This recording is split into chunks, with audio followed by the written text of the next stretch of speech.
À l'image du Burkina Faso, Kaya, émané dans le centre-nord, enregistre le plus faible taux de scolarisation des jeunes filles rurales. C'est pour inverser la tendance que SOS Sahel International Burkina Faso et ses partenaires ont procédé le 10 janvier 2022 à Ouagadougou au lancement du projet sur la réduction de la vulnérabilité des jeunes filles rurales face à leur scolarisation et leur épanouissement socio-économique durable. Avec ce projet-là, nous voulons relever un défi. Ça veut dire que, comme on l'a vu dans l'atelier, éduquer une fille, c'est éduquer toute une nation. Donc nos filles qui vont recevoir ce projet-là et nous-mêmes, nous allons tous travailler d'un commun accord pour que le développement soit réel et que la condition féminine soit améliorée. Personnellement, même j'ai fait la mécanique, mais je n'ai pas de quelque chose à faire.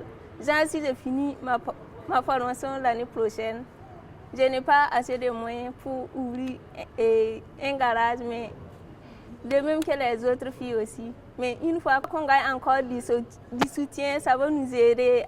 Le projet est accompagné par la plateforme Je t'accompagne pour assurer la durabilité de l'intervention. Avec Je t'accompagne, toutes les parties prenantes du projet sont plus qu'impliquées, mais participent à tout le processus. Comme c'est de l'approche inclusive, comme elle a participé à l'identification du projet et à sa formulation, elle va également participer d'une manière ou d'une autre à la mise en œuvre parce qu'elle sera là à travers la plateforme, on va tout partager. Donc elle va suivre au réel et au temps réel tout ce qui se passe sur le terrain et sur le projet.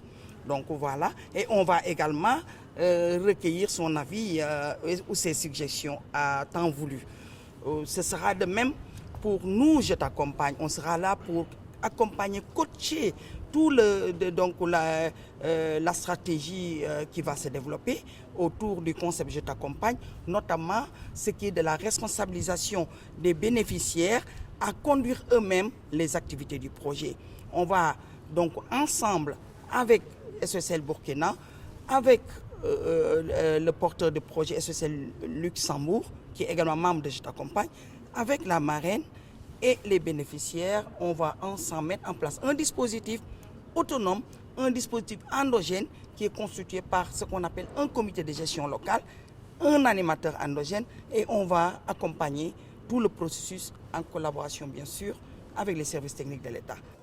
Pour le délégué général de SOS Sahel International Luxembourg, ce projet va permettre à la jeune fille rurale de s'épanouir pleinement.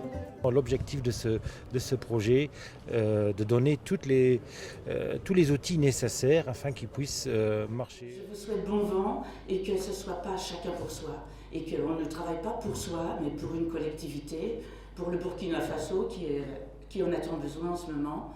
Donc on sait les difficultés actuelles, il y a plein de gens qui ont besoin d'aide. Nous les foyers c'est déjà beaucoup, donc il faut vraiment essayer d'améliorer et en améliorant les foyers, on donne du travail aux gens. Dans sa croisade contre l'analphabétisme et le sous-développement au Burkina Faso, SOS Sahel International Burkina Faso veut faire prendre conscience aux populations qu'il est possible de changer et de ne pas rester pauvre. Ces deux internats, à Kaya et à Mané, qui vont permettre que des jeunes filles mènent leurs études en toute quiétude et puissent les terminer dans les cycles prévus, ce qui n'était pas habituel. Et surtout, ce qui est nouveau, c'est de pouvoir mener des actions de changement économique autour de ces centres, autour de ces internats, et à l'intérieur donc des familles rurales que vous connaissez assez relativement pauvres chez nous. Et cela est vraiment nouveau parce que les activités qui vont y être menées vont en même temps faire prendre conscience aux populations qu'il est possible de changer et de ne pas rester pauvre. Ce projet a une durée de 2 ans.